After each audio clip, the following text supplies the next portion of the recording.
నమస్తే, welcome to J news. ఇప్పుడు headlines చూద్దాం.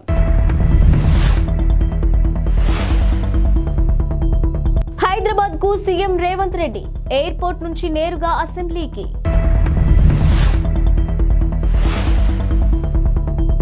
ట్రంప్ కు భారీ షాక్ ఇచ్చిన కొలరాడో సుప్రీంకోర్టు.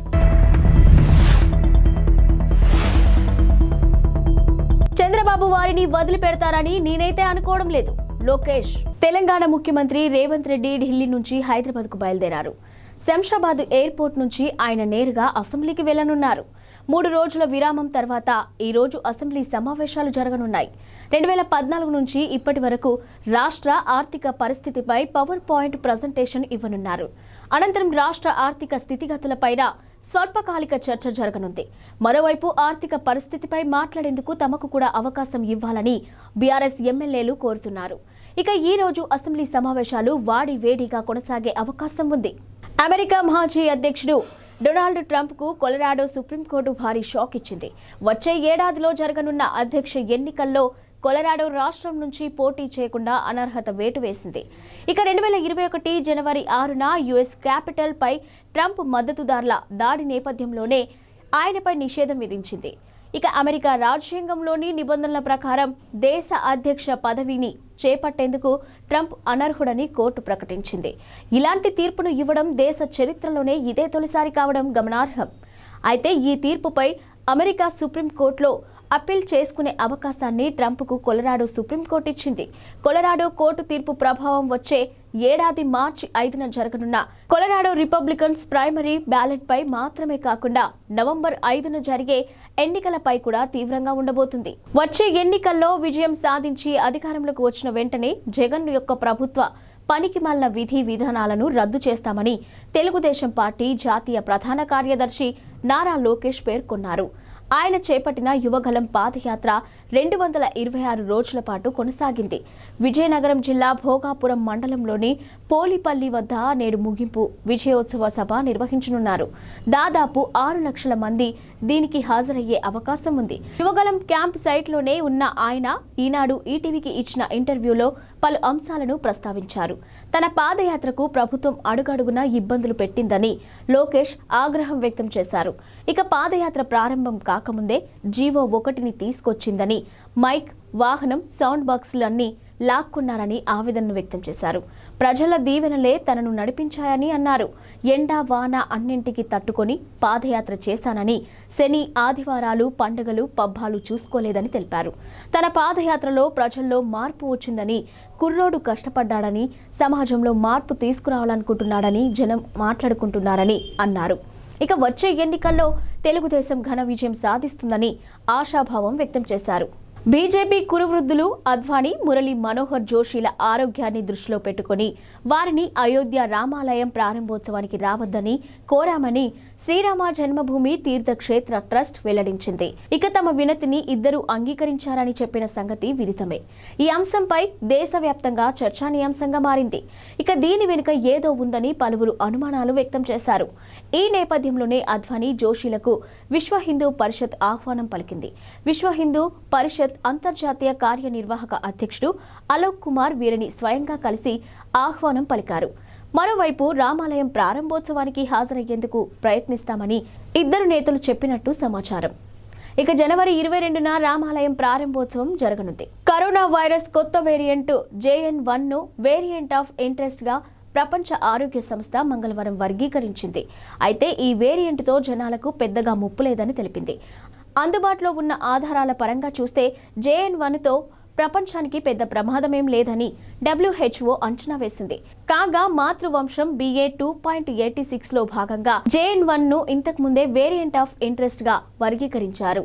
ఇక మరోవైపు ప్రస్తుతం అందుబాటులో ఉన్న వ్యాక్సిన్లతో JN.1 వేరియంట్తో పాటు వేర్వేరు కోవిడ్ వేరియంట్ల ద్వారా వచ్చే వ్యాధుల నుంచి రక్షణ పొందవచ్చునని వెల్లడించింది. ఇదిలా ఉంచితే ప్రపంచవ్యాప్తంగా JN.1 ఆందోళనలు నెలకొన్నాయి. ఇక JN.1 వేరియంట్ను మొదటిసారి అమెరికాలోని సెప్టెంబర్ నెలలో గుర్తించారు. గత వారం చైనాలో కూడా 7 కేసులు నమోదయ్యాయి.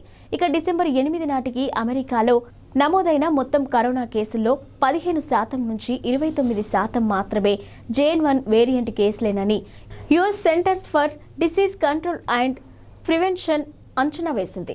ఇక అయితే ఇతర వేరియంట్లతో పోల్చితే JN.1 ప్రజారోగ్యానికి ఎక్కువ హాని కలిగిస్తుందని చెప్పడానికి ఎటువంటి ఆధారాలు లేవని CDC చెప్పుకొచ్చింది. వైసీపీ నేత విజయవాడ డిప్యూటీ మేయర్ శైలజారెడ్డి భర్త అవుతూ శ్రీనివాసరెడ్డి కోర్టు ఆగ్రహానికి గురయ్యారు.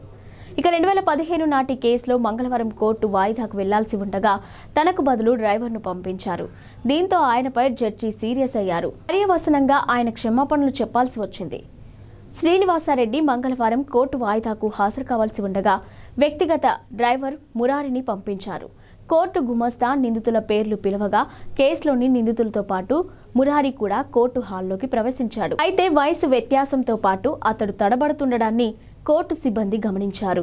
అనుమానం వచ్చి ఆరా తీయడంతో అసలు విషయం వెలుగు చూసింది.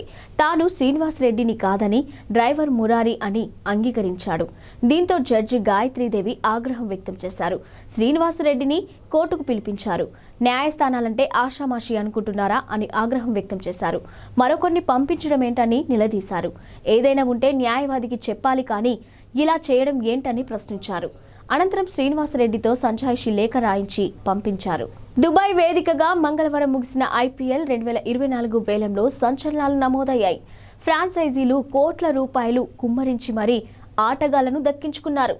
తక్కువ బేస్ ధరతో అందుబాటులో ఉన్న పలువురు ఆటగాళ్లను కేవలం 20 లక్షల బేస్ ధరతో ఉన్న ఓ కుర్రాడిని గుజరాత్ టైటన్స్ ఏకంగా 3.6 కోట్లు పెట్టి కొనుగోలు చేయడం దేశవ్యాప్తంగా సంచలనంగా మారింది.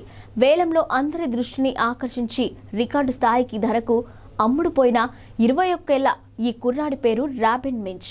ఇక టీమిండియా మాజీ కెప్టెన్ MS ధోనీకి వీరాభిమాని అయిన రాబిన్ మించ్ జార్ఖండ్కు చెందిన గిరిజన యువకుడు. ముఖ్యమంత్రి రేవంత్ రెడ్డి తెలంగాణ భవన్ అధికారులను మందలించినట్లుగా తెలుస్తుంది. ఢిల్లీలోని తుగ్లక్ రోడ్డు అధికారిక నివాసం వద్ద నేమ్ ప్లేట్ తయారీలో అధికారులు నిర్లక్ష్యం వహించారని తలంటు పెట్టినట్లుగా వార్తలు వచ్చాయి. అధికారిక నివాసానికి పెట్టిన నేమ్ ప్లేట్లో తెలుగు, హిందీ, ఇంగ్లీష్ భాషల్లో రాయించిన తెలంగాణ భవన్ అధికారులు ఉర్దూని విస్మరించారు. తెలంగాణలో రెండో అధికార భాషగా ఉర్దూ ఉంది. అయితే ఉర్దూని విస్మరించి 3 భాషల్లో నేమ్ ప్లేట్ అధికారులు తయారు చేయించారు. ఈ క్రమంలోనే ఉర్దూని కూడా కలిపి మరో నేమ్ ప్లేట్ బోర్డు తయారు చేయించాలని సీఎం రేవంత్ రెడ్డి ఆదేశించారు. తాము అధికారంలోకి వచ్చిన వెంటనే మత్స్యకారుల పొట్టకొడుతూ జగన్ ప్రభుత్వం తీసుకొచ్చిన జీవో 217ను రద్దు చేస్తామని టీడీపీ జాతీయ ప్రధాన కార్యదర్శి నారా లోకేష్ తెలిపారు. పద్ధతి ప్రకారం విద్యుత్ ఛార్జీలను తగ్గిస్తామని, చెత్త పన్ను, వృత్తి పన్నులను రద్దు చేస్తామని హామీ ఇచ్చారు. ప్రస్తుతం యువగలం క్యాంప్ సైట్ వద్ద ఉన్న ఆయన ఈనాడు ఈటీవీకి ప్రత్యేక ఇంటర్వ్యూ ఇచ్చారు. తాము అధికారంలోకి వచ్చాక చేయాల్సిన పనులు చాలా ఉన్నాయన్న ఆయన రాష్ట్రాన్ని అభివృద్ధి పథంలో నడిపించి చూపిస్తామన్నారు. తాము అధికారంలోకి రాగానే మళ్లీ పరిశ్రమలను తీసుకొస్తామని, ఉద్యోగాలు ఇస్తామని, రోడ్లకు మరమ్మతులు చేస్తామని పేర్కొన్నారు. ప్రస్తుతం రాష్ట్రంపై 11 లక్షల కోట్ల అప్పు ఉన్నట్టు చెప్పారు. 2014 ఎన్నికల మేనిఫెస్టోలో ఇచ్చిన హామీల్లో దాదాపు 90% నెరవేర్చామని తెలిపారు.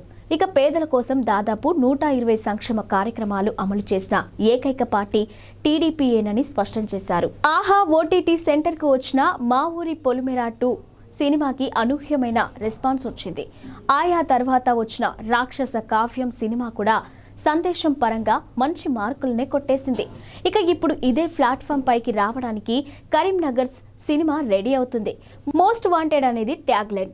ఇక ఈ సినిమాను ఆహాలో ఈ నెల 22వ తేదీ నుంచి స్ట్రీమింగ్ కానుందని తెలిపారు. అందుకు సంబంధించిన పోస్టర్ను అధికారికంగా రిలీజ్ చేశారు. ట్రైలర్ను కూడా వదిలారు. స్క్రీన్ ప్లే సంభాషణలను రమేష్ ఎలికేటి సమకూర్చగా బాలాజీ భువనగిరి దర్శకత్వం వహించారు. ఇక సాహిత్య సాగర్ సంగీతాన్ని అందించాడు. ఒకవైపున రాజకీయం, మరోవైపున రౌడీయిజం నేపథ్యంలో జరిగే ఈ కథ నడుస్తుందనే విషయం ట్రైలర్ను బట్టి అర్థమవుతుంది. ఇక కరీంనగర్కి చెందిన 4 యువకులు ఎలాంటి పరిస్థితుల్లో ఎలాంటి మార్గాన్ని ఎంచుకున్నారు, ఆ ప్రయాణంలో వాళ్ళకి ఎలాంటి అనుభవాలు ఎదురయ్యాయి అనేది ఈ సినిమాలోని ప్రధానమైన అంశం. పార్లమెంట్లో ఎంపీల సస్పెన్షన్పై టీపీసీసీ ఉపాధ్యక్షుడు మల్లు రవి తీవ్రంగా స్పందించారు. మంగళవారం ఆయన గాంధీ భవన్లో మీడియాతో మాట్లాడుతూ 78 మంది ఎంపీలను ఒకే రోజు సస్పెండ్ చేయడం పార్లమెంటు చరిత్రలో ఇది మొదటిసారి అని ఆగ్రహం వ్యక్తం చేశారు.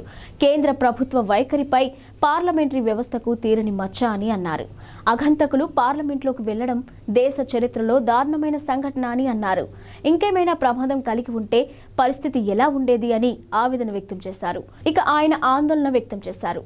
పార్లమెంటు భద్రతపై చర్చించేందుకు అధికారిక పక్షం ఎందుకు భయపడుతుంది అని ప్రశ్నించారు. కేంద్ర హోంమంత్రి ఈ అంశంపై స్పందించాలని డిమాండ్ చేశారు. వికసిత్ భారత్ అంటే ఇదేనా? బీజేపీ ప్రభుత్వం సిగ్గుపడాలని దుయ్యబట్టారు. ఇక పార్లమెంటుపై ముష్కర్ల దాడి జరిగిన రోజే ఈ ఘటన జరగడం భద్రతా వైఫల్యమే అన్నారు. ఈ అంశంపై పార్లమెంట్లో చర్చ జరగాలి. ప్రజలందరికీ అన్ని విషయాలు తెలియాలన్నారు. ఇవాళ ఢిల్లీలో కాంగ్రెస్ నాయకత్వంలో టీమిండియా కూటమి సమావేశమైంది. ఈ సమావేశంలో ఆసక్తికర పరిణామం చోటు చేసుకుంది. వచ్చే ఎన్నికల్లో విపక్షాల ప్రధానమంత్రి అభ్యర్థిగా మల్లికార్జున ఖర్గే పేరును బెంగాల్ ముఖ్యమంత్రి మమతా బెనర్జీ ప్రతిపాదించారు. ఇక లోక్సభ ఎన్నికల తర్వాతే తమ ప్రధాని అభ్యర్థిని ప్రకటిస్తామని నిన్న చెప్పిన మమత ఒక్కరోజులోనే స్వరం మార్చేశారు. ఇండియా కూటమి ప్రధాని అభ్యర్థి ఖర్గే అంటూ నేటి సమావేశంలో పేర్కొన్నారు. ప్రస్తుతం ఖర్గే కాంగ్రెస్ పార్టీ జాతీయ అధ్యక్షుడిగా ఉన్నారు. కాగా మమత ప్రతిపాదనకు ఇండియా కూటమిలో 12 పార్టీల నుంచి మద్దతు లభించింది. అంతేకాదు ఇక ఊహించని రీతిలో ఢిల్లీ సీఎం అరవింద్ కేజ్రీవాల్ కూడా ఈ ప్రతిపాదనకు సానుకూలంగా స్పందించారు. దేశానికి తొలి దళిత ప్రధానిని అందించేందుకు ఇదొక మంచి అవకాశమని కేజ్రీవాల్ పేర్కొన్నారు. కర్ణాటకకు చెందిన మల్లికార్జున ఖర్గే దళిత వర్గానికి చెందిన వ్యక్తి అని తెలిసిందే. అయితే ఈ ప్రతిపాదనకు ఖర్గే నుంచి వ్యతిరేకత వ్యక్తం కావడంతో మమతా బెనర్జీ సహా ఇతర విపక్ష నేతలు కూడా నిరాశకు గురయ్యారు. మమత ప్రతిపాదనను ఖర్గే సున్నితంగా తోసిపుచ్చారు. తాను అణగారిన వర్గాల కోసం పనిచేయాలని మాత్రమే కోరుకుంటున్నానని స్పష్టం చేశారు.